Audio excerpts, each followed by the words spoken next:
Welcome to The Last Breakfast. Please enjoy the video. You start by quickly assessing the problem. Play the clip at 100% and confirm it's soft, not motion blur. Once done, duplicate the clip layer so you can work non-destructively, and set playback to full resolution in the program monitor when you need detail. Open the effects panel and search for Sharpen and Gaussian Blur. You'll use both. Make sure Lumetri is ready to tweak contrast. Increased local contrast helps perceived sharpness.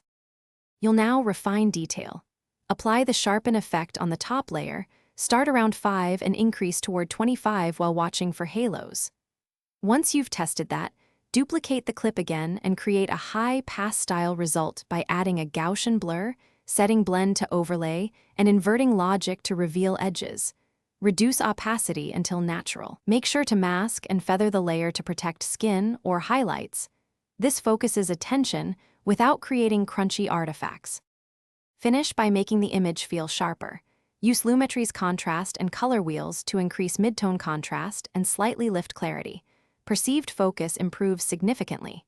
If you need more detail, apply detail-preserving upscale rather than simple scaling to avoid interpolation blur.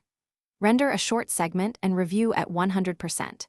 If you see halos or noise, reduce the sharpen/overlay opacity, add subtle noise reduction, and remask problem areas. This troubleshooting step. Thanks for watching. If this was helpful, leave a like and consider subscribing. See you next time.